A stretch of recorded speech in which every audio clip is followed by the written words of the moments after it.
AFR On Demand is brought to you by Breck Golf. Try Beaver Creek today, just 20 minutes from downtown Baton Rouge in the Zachary area. They've got a PGA Tour driving range, a short game practice area, 30 to 40-yard practice shots. It's a great place to chip and putt and practice if you don't have time for a full round. Book your tee time today, golf.breck.org, golf.breck.org.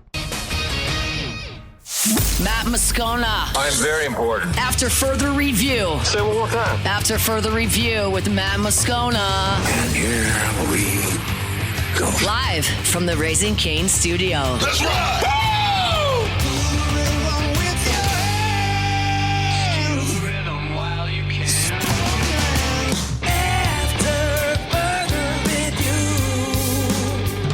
And off we go. Welcome aboard. Glad you're with us.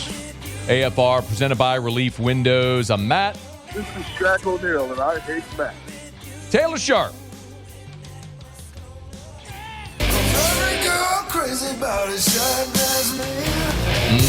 Musu. And Mr. Toby Tomplay.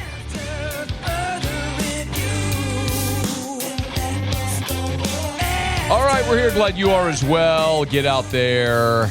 Make it a good one. Tigers lose. Saints lose. Everybody's hurt. Today sucks. Let's get after it. Hit it, Muse. It's time to pop the top on another edition of AFR with Bud Light. Drink easy. Well, let's go ahead and play the final call from Saturday. Hit that, if you would. It's historic. I hit it. Here we go.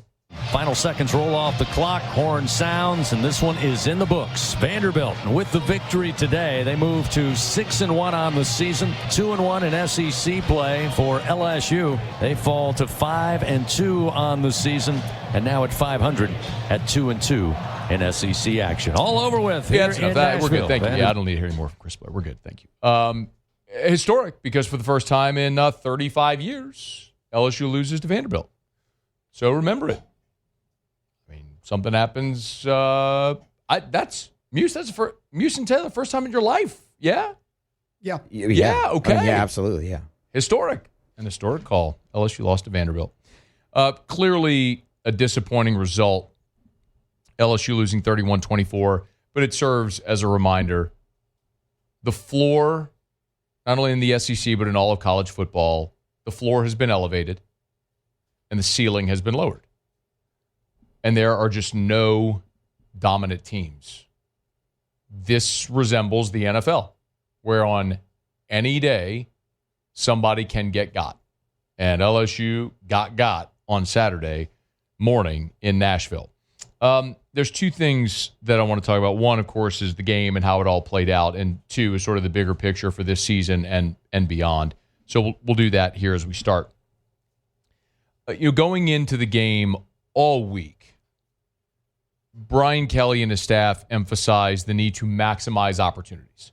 I was on the field pregame, and I was talking to Austin Thomas, LSU's GM, and he told me Vanderbilt's opponents average 9 possessions a game. On the season, LSU averages just under 12 possessions a game. So LSU knew going in, they were going to have to maximize their opportunities because the way Vanderbilt played, there were going to be fewer opportunities. And lo and behold, it played out that way. LSU had 8 possessions in the ballgame.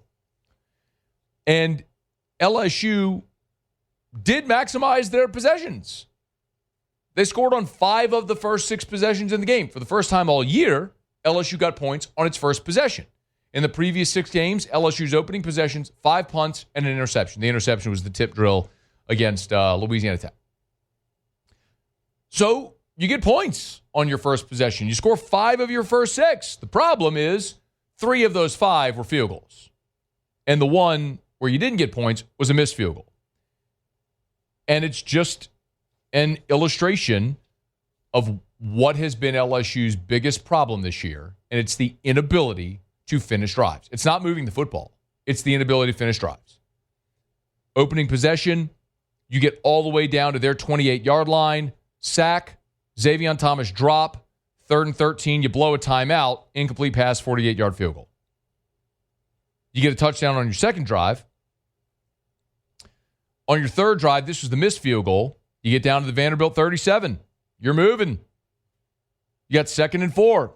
Illegal formation on DJ Chester lining up in the backfield. By the way, the play was a pass Travis Green that went for a first down. So instead of first down around their 20, now it's 2nd and 9. Harlan Berry for a yard, 3rd and 8 incomplete. You miss a 52-yard field goal. Again, you don't maximize your opportunities because you can't finish.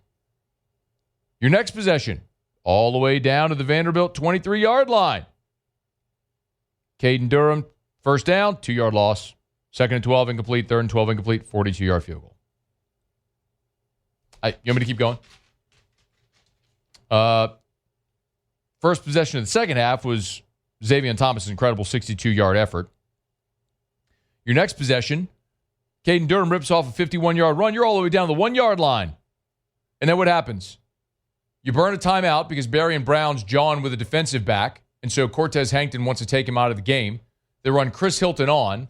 2 receivers run off. Now you got 10 men on the field. So Garrett Nussmeier has to burn a timeout. You burn a timeout. You go out there coming out of a timeout, and Donovan Green false starts on a beautiful play design where you score a touchdown, and it would have been a 3-point game with 12 minutes to go. You would have been in a 3-point game with 12 minutes to go. Instead, false start, you end up settling for a short field goal. It's a 7-point game, and you never got any closer. Oh, by the way, also, after that, later, you had a 3rd and 16, and it looked like you were going to convert on a beautiful 21-yard run by Juwan Johnson, but there was holding on Weston Davis, which led to a 3rd and 26. Draw, punt, ball game over. You all know the score from there. They just can't finish. They are so mistake-prone, and sometimes it's brutal penalties. Sometimes it's drops. By the way, on the last possession LSU had, 4:40 to go, Xavier Thomas gets dropped for a 3-yard loss. Then you get a 5-yard reception. On 3rd and 8, Barry and Brown drop, punt. You had opportunities. You get guys open. You have lanes to run. You hit big plays. They're negated by penalty. You get to the 1-yard line and you can't finish. They just can't finish drives. It's what killed them against Ole Miss. 2 possessions in the second half that started in Ole Miss territory, ended in field goals. Against South Carolina, fumble at the 1, interception at the 1. I mean, it's a 7-game sample. It's what you are. You don't finish drives. You move the ball. You have talent. You can't finish drives. And your offensive line gets your quarterback killed all the time. Brian Kelly said they wanted to win 1st and 2nd down on defense to avoid 3rd and short. Vanderbilt 2nd in the country in 3rd down conversions at nearly 60%. In this game, Vanderbilt was 6 of 13. That's 46%, so you did okay there. But you allowed them to convert 3rd and 4, 3rd and 8, 3rd and 6. They also had a 3rd and 2, and then they converted a 3rd down and goal with a touchdown. And then Clark Lee was really aggressive. They went forward 3 times on 4th down, converting 2 of them. 1 was a touchdown, and the dagger was in the second half when it was a 3-point game, 24-21. Vanderbilt gets the ball. They're in their territory again, and it's 4th and 1. They're right around midfield, 4th and 1. They decide to go for it, and they get a 10-yard play. They would end up scoring on Pavia's 21-yard touchdown. By the way, even after the 4th and 1, it looked like you were getting it off the field, but then Deshaun Spears' pass interference gave them a first down at your 32, and 3 plays later, Pavia was in the end zone for their final score. You even shut them out in the 4th quarter. You had opportunities if you could have put drives together and finished drives, but you didn't.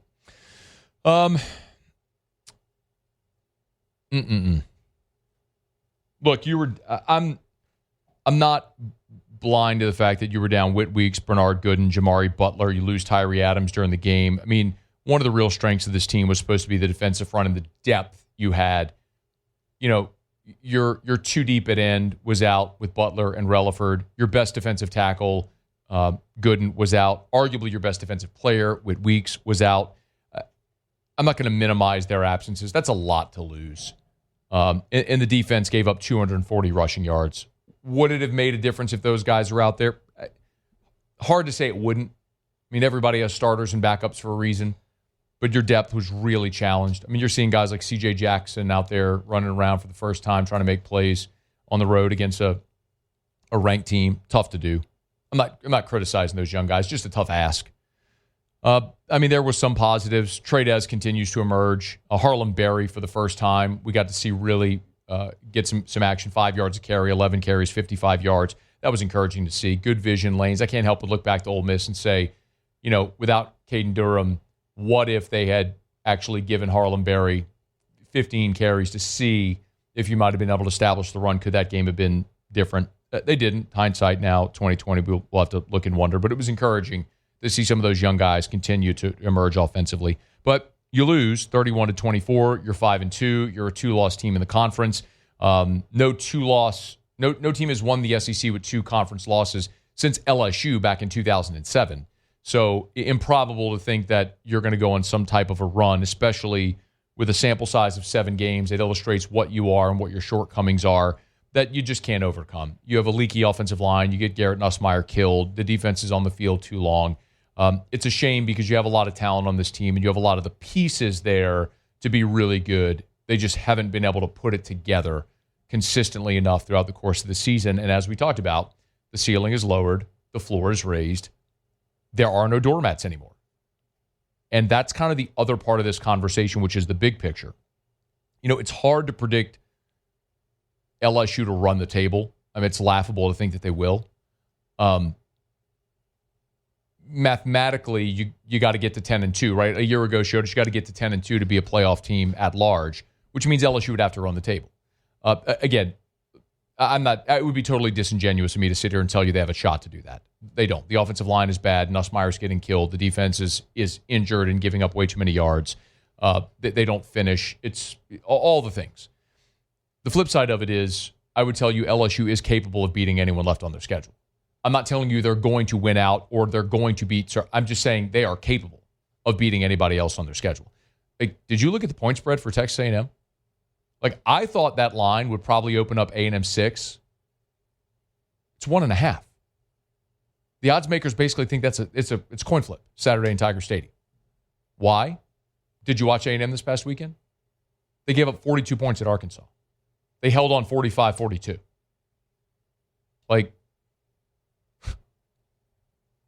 Nobody's dominant. Texas has their way with Oklahoma, goes on the road to Kentucky, who is the worst team in the league, and they need overtime to beat Kentucky. Indiana won by double digits at Oregon. Last week, 7 ranked teams lost. This week, numbers 2, 5, 7, and 10 all lost. Miami lost to unranked Louisville. You had 4 teams in the top 10 lose this week. Everybody's vulnerable. Even in the G5. Memphis, who was in line to be the G5 rep, they lost this week to an unranked team. UAB, with an interim coach. Alex Mortensen, coaching his first game, beats Memphis.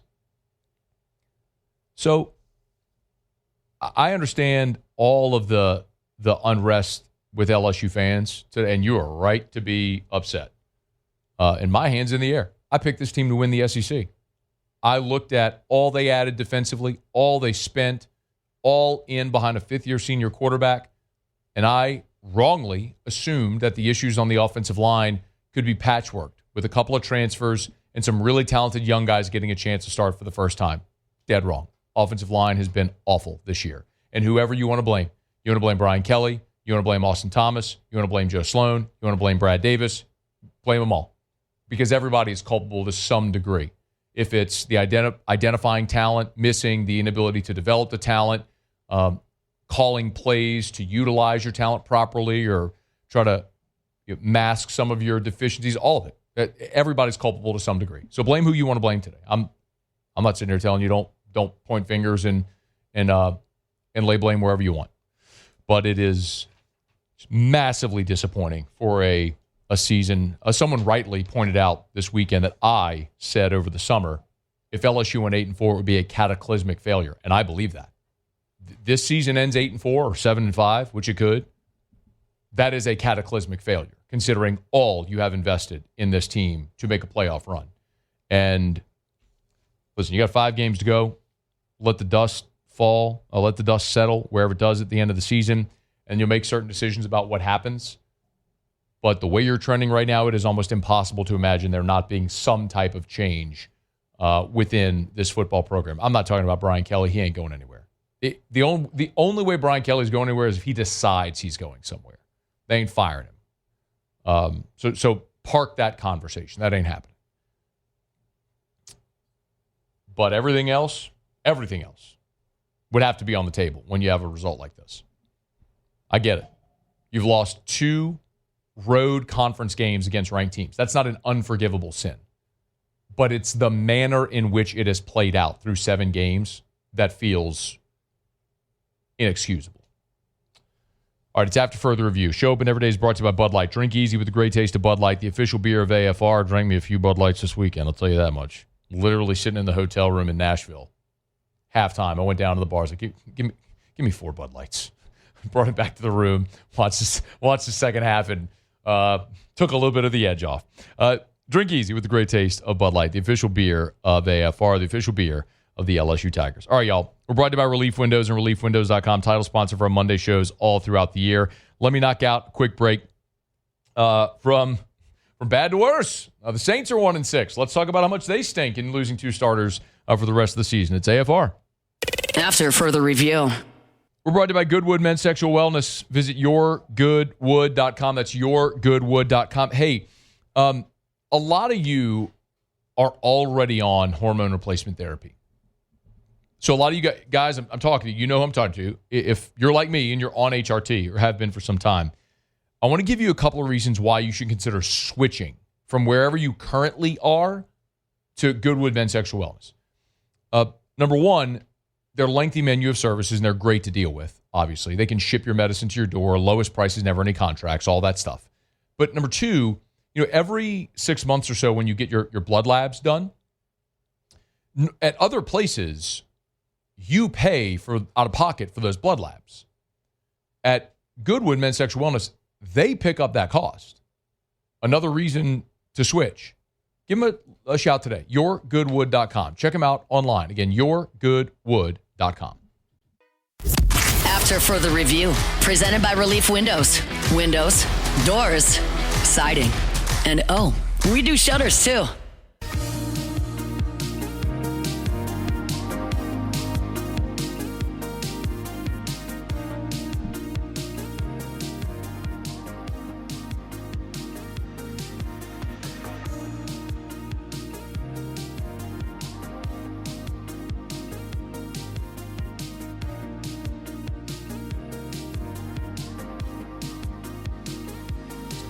So the Saints lose to the Bears, and I guess this is just adding insult to injury. Quite literally, the Saints lose both Kendre Miller and Eric McCoy for the season.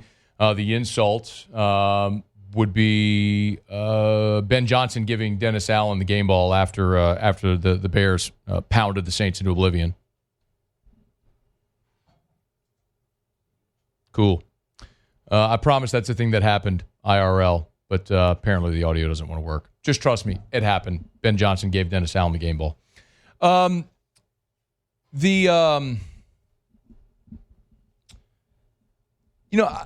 said about this Saints team all throughout the offseason, so far through the year, that I'm not going to sit here on Mondays or in post games and rant about wins and losses because I'm not expecting that to go well for New Orleans. From every objective or subjective metric that we've looked at all throughout the offseason, this was a team that was among the least talented rosters in the NFL. Rookie head coach. You don't have a quarterback coming into the year. You didn't have a quarterback on the roster that had won an NFL start. Anyone who was anticipating this being anything more than a bottom-feeding season, you were just kidding yourself all along. This isn't an I told you so, but I told you so. We talked, and look, I'm not unique to this. We all talked about it all offseason. You just chose to believe it or not believe it. This is what this season was always going to be.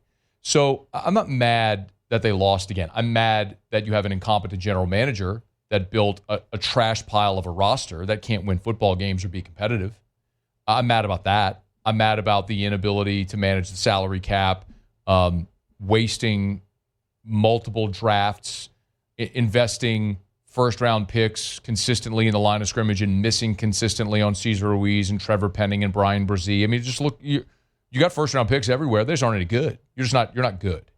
So anyway, I'm not mad that they lost, but there's things that I want to see as you move throughout the season. And what this kind of is starting to feel like is whack-a-mole. You know, you go to the arcade and there's whack-a-mole. It's like you hit one mole and another mole pops up on another one. It's like you're constantly chasing problems. Or, you know, if you want another analogy, it's like if you spring a leak, you put your finger in the dike and then another one pops up. Like that's what this Saints season is turning into.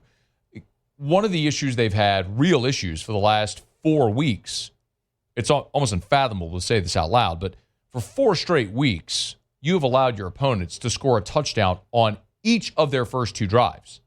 Like, that's like, this is the National Football League. You're professional football players, and for 4 straight weeks, not a one-off, 4 straight weeks, you allowed your opponent to score on each of their first touchdowns on each of their first 2 possessions. So, one of the big, rallying cries was start fast defensively. And I'll be damned, they did. They went out there and forced a 3 and out.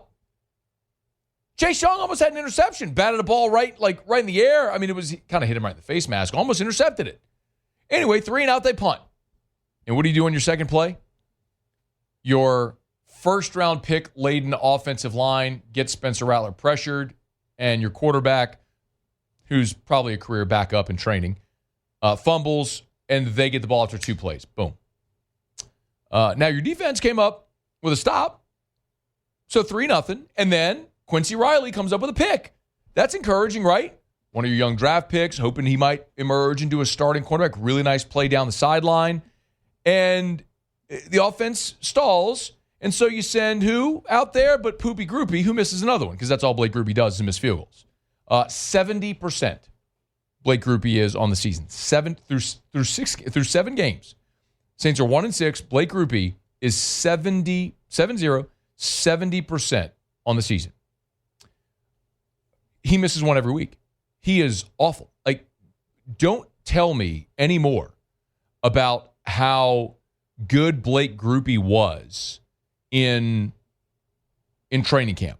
I'm not interested in a conversation about how good you were at practice. That's like saying, hey, man, you should see this guy out there on the driving range. He hits the crap out of the ball. Neat. And then he goes and stands over a 4-foot putt at the Masters and misses because he chokes. That's Blake Groupie. The fact that Blake Groupie is still employed is high comedy and a further illustration of how incompetent this organization is. This is the National Football League. Jobs are not guaranteed. You are always looking to improve. We made a joke of how quick Sean Payton was to hit the escape hatch on kickers, and I don't know, the guy who you cut that Sean Payton signed just hit a walk-off winner for Denver yesterday to cap off an improbable comeback. I mean, whatever. You go through this game, and it's just so much of the same. You get bailed out on a roughing on a 3rd and 28, and Spencer Rattler throws a pick. You think you're going to be cute putting Taysom Hill in there against Dennis Allen like he didn't know it was coming, gets thrown for a loss. I mean, you're down 20-0 in a blink.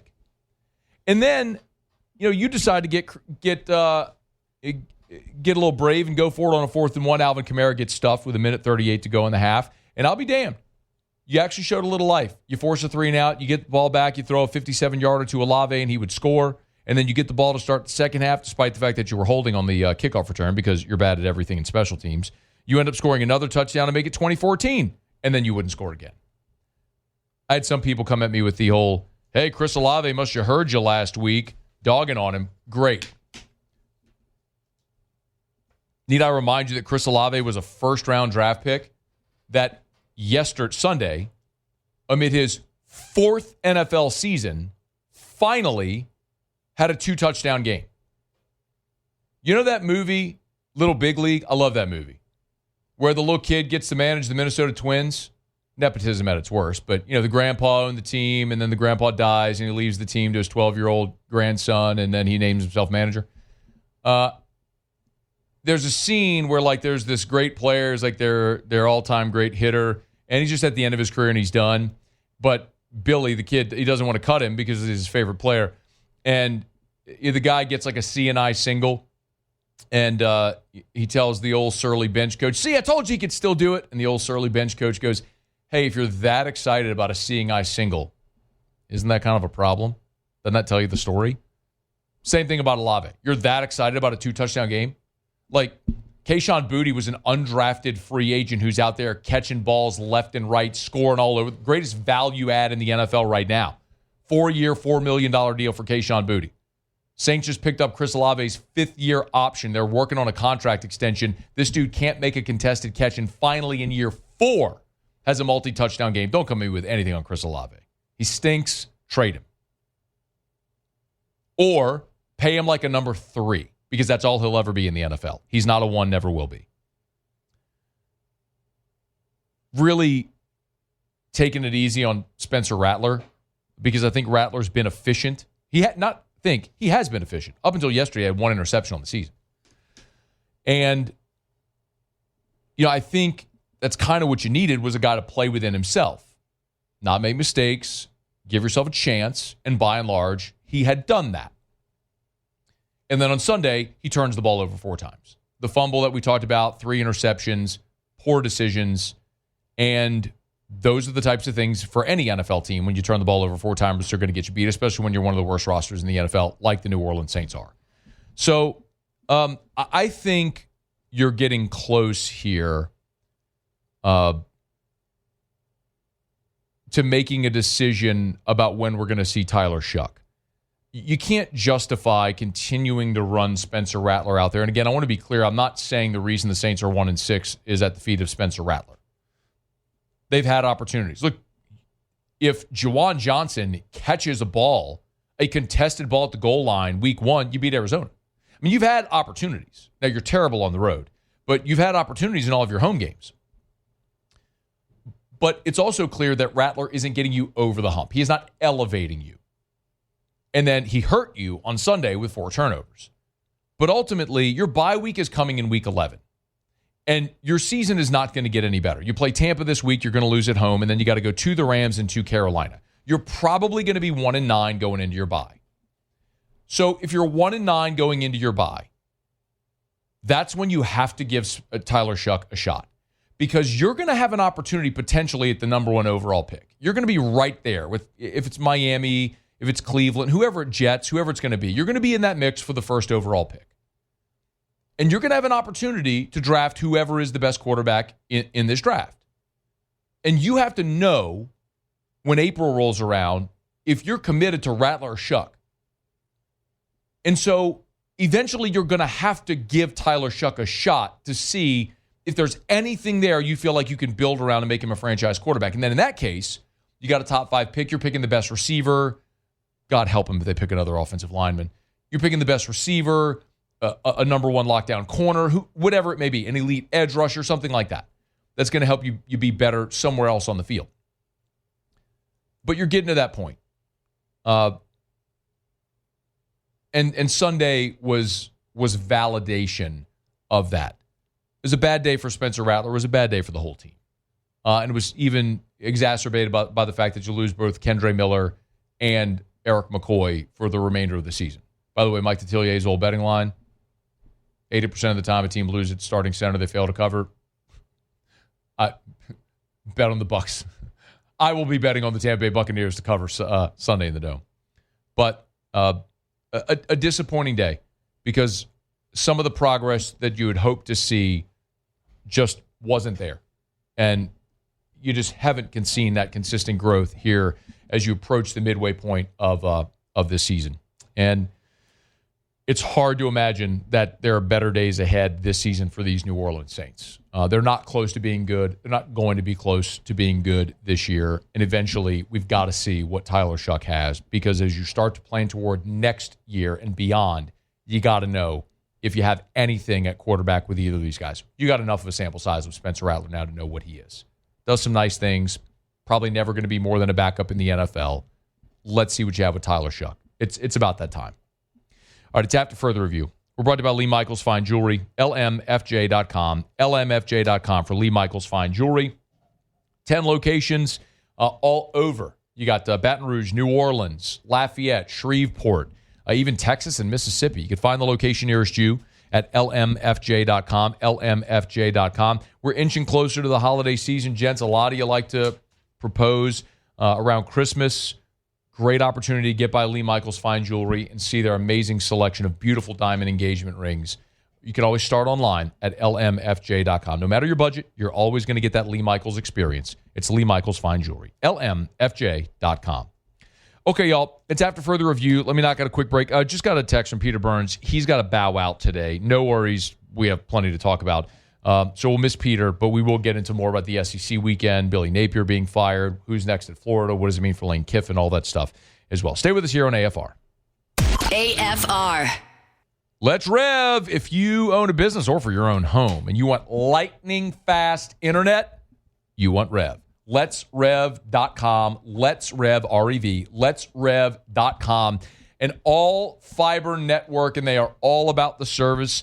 90 years locally owned and operated. I'm going to tell you, a week ago today, it was last Monday, I was pulling out of my driveway, and there was crews digging up my front yard. And normally I'd be super ticked about that, except that it was Rev crews putting down fiber in my neighborhood. And I could not be more fired up to have an all-fiber, lightning-fast network courtesy of Rev in my neighborhood for your home, for your business. You need it as well. Get a great deal, low prices, and lightning-fast internet speed from a local company with local service. It's Rev. So go to letsrev.com, letsrev.com, letsrev.com. After further review, presented by Relief Windows. Windows, doors, siding, and oh, we do shutters too.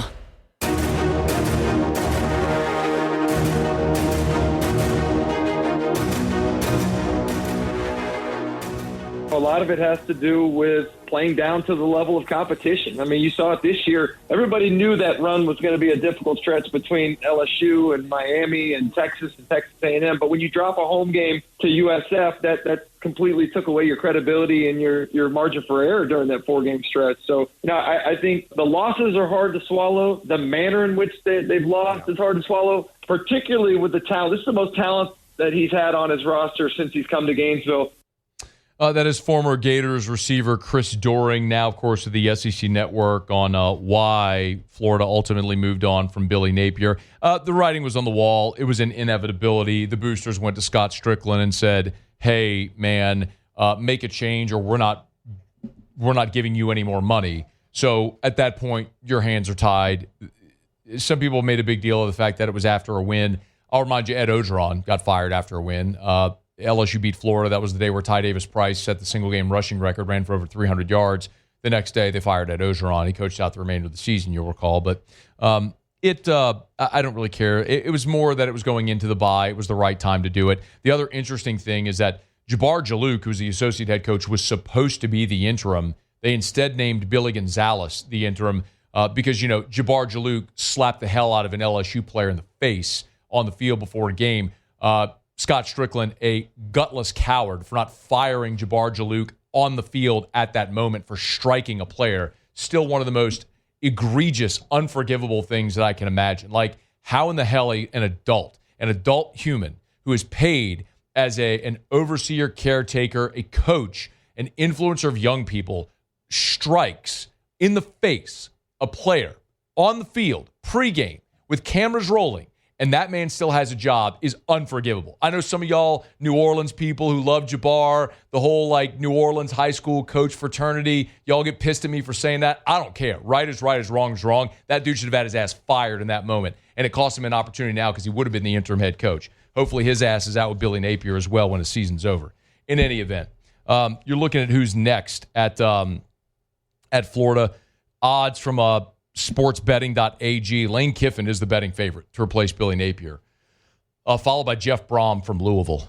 James Franklin has the third best odds, followed by Eli Drinkwitz, Marcus Freeman, Urban Meyer. Jed Fish is at plus 1,000. If you're looking for an off-the-radar name, that could be it because, remember, Fish is a Florida alum. He's the coach right now at Washington, went from Arizona to Washington. We just saw, obviously, Kalen DeBorgo from Washington to Alabama, so West Coast into the SEC, not that uncommon. Alex Golish from South Florida, Brent Key of Georgia Tech, Kenny Dillingham, Rhett Lashley, John Gruden. That's the list right now. on the betting odds to replace Billy Napier there. But Lane Kiffin as the betting favorite is the most interesting one. And Scott Strickland, the athletic director at Florida, did acknowledge on the record to John Talty that they've already started making inquiries about Lane Kiffin. So what would it take to get Lane out of Oxford? That's going to be a fascinating story to follow here in the coming days and weeks as we move throughout the remainder. And similarly, Ole Miss's athletic director said on the record they've already engaged in conversations about an extension that would keep Lane in Oxford. So they're going to have to fight off the Sharks that are coming for him. Does Lane Kiffin – money won't be an object. I mean, he's going to make a lot of money no matter where he goes.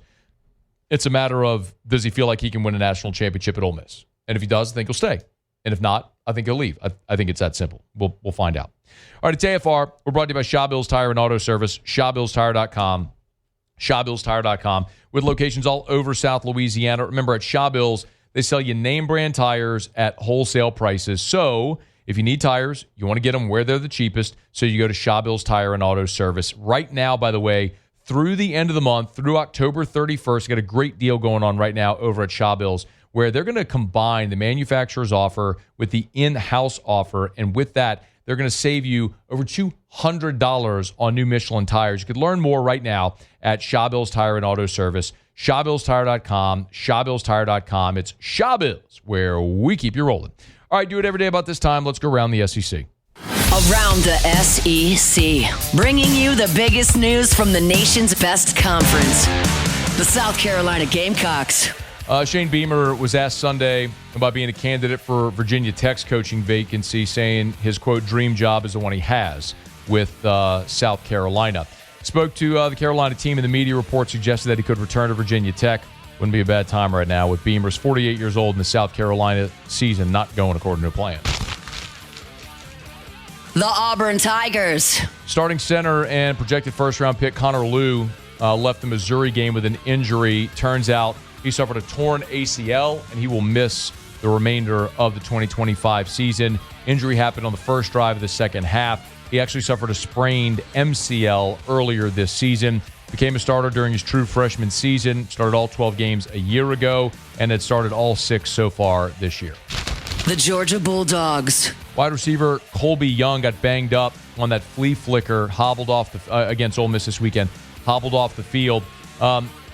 Kirby Smart provided an update, says he had a leg fracture and that this would be a long-term injury, so not good. Zachariah Branch led Georgia with a game-high 8 catches for 71 yards in Young's absence. The Texas Longhorns. Steve Sarkisian says he's not giving up play-calling duties. Quote, no, because that's why I got hired. Texas beat Kentucky, needed overtime to squeak past them 16-13. Texas improved to 5-2 on the season, even though the offense stinks. The Alabama Crimson Tide. And Bama flipped 2026 edge Corey Howard from Georgia, ranked number 700 overall, the 74th edge. If I was in a better mood, I'd do a Bama burning about this right now. I mean, you're flipping the 700th overall player, but whatever. 6'6", 260, been committed to Georgia since the summer. He's the 23rd commit for Kalen DeBoer this cycle. All right, there you have it. That is Around the SEC. Monday shows are brought to you by Relief Windows and ReliefWindows.com. Windows door siding. Oh, yeah, they do shutters as well. Relief Windows and ReliefWindows.com. All right, quick break. We'll wrap up hour number 1 when we come back. I know Peter Burns, so actually what I'll probably do is circle back to the Florida conversation. Who's next there in Gainesville coming up in about 15 minutes from right now. Don't you move. It's AFR. AFR. We're brought to you by the Watermark and the Renaissance. Watermark downtown, Renaissance Southtown there on Blue Bonnet. Remember, this Friday, the LSU football team will be at Renaissance Baton Rouge. That's because every Friday of home football games, the LSU football program moves into Renaissance Baton Rouge. It basically becomes de facto LSU football operations. They want to get away from campus, naturally, as you might imagine. So they go over to Renaissance Baton Rouge, the big grand ballroom that can hold as many as 500 people. That's where they have team meals and team meetings and prayer services. They have smaller breakout rooms where they can have the individual player position group meetings. And, of course, there's plenty of rooms to host all the players and sports staff and everybody there at Renaissance Baton Rouge. It's right there on Blue Bonnet, conveniently located near I-10. Perfect for any event, whatever event that you're hosting. you need to check out our friends at Renaissance Baton Rouge. Right there on Bluebonnet, it's Renaissance Baton Rouge. After further review, presented by Relief Windows. Windows, doors, siding. And oh, we do shutters too.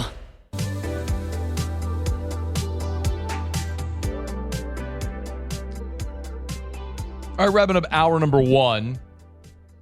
I'm glad to have you hanging out with us here on a Monday edition of AFR. Not a great day, man. Vibes are low. LSU loses to Vandy. The Saints fall to 1-6. If you missed it, Kendre Miller and Eric McCoy, reports are both done for the season. Miller, a torn ACL. Eric McCoy, a torn bicep. So vibes impossibly low on this Monday here as we're in late October.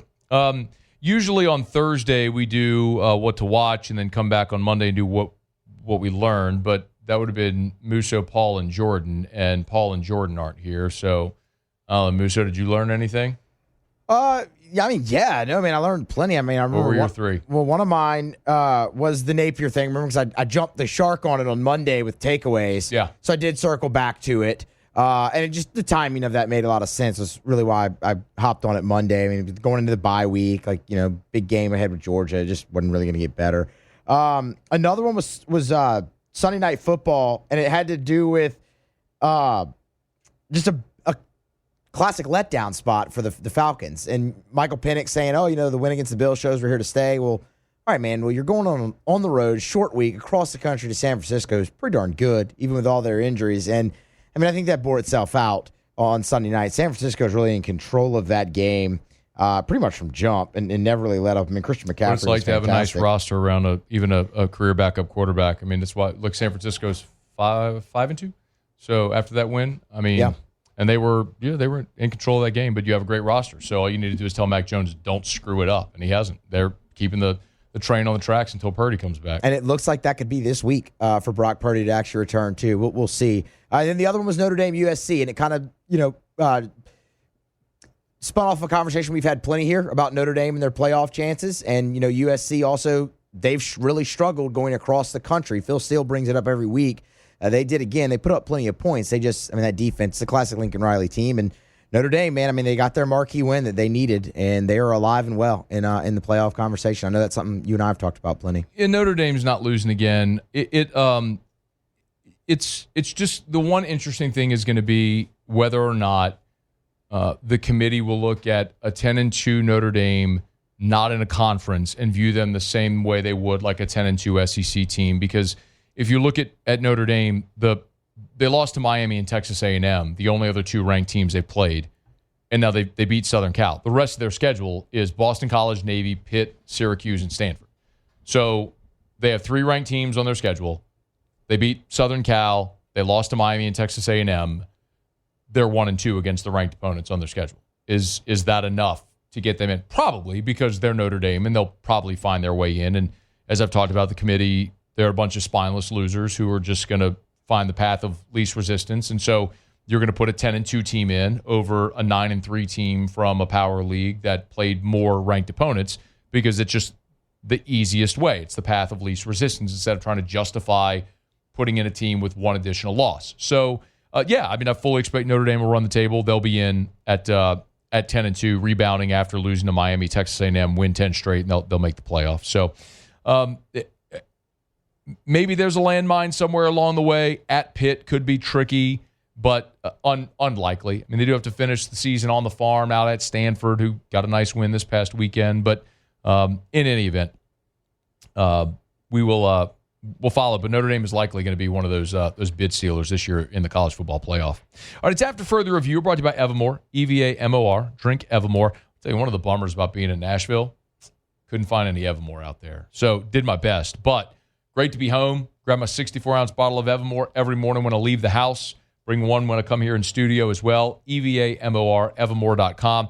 Available at great local retailers. You can find Evamore at a retailer near you if you go to the website, evamore.com, evamore.com, EVAMOR. Hit the store locator. You can find the retailer near you that sells Evamore, or you could buy it online at evamore.com, EVAMOR, evamore.com. All right, y'all, it is After Further Review. Real quick, Muse, Brian, play number 9 today. Brian Kelly today was asked about Ashton Stamps and Jordan Gilbert. Neither have seen the field lately. Here's the reason why. We're trying to protect them, both of them. They both have played in 3 games. So if we can, in fact, protect their year, we would try to. This would be a week where they could play their 4th game and still, maintain eligibility.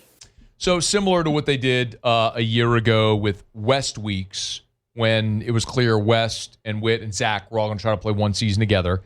You're seeing that with Caleb Jackson as well, where they're trying to maintain a redshirt year for these guys if they can play them in 4 or fewer games. Interesting, because Stamps came in with so much potential in this season as a number 1 corner. Led the SEC in PBUs last season, but it looks like he's gunning for a redshirt. All right, hour number 2 coming up after SportsCenter. AFR.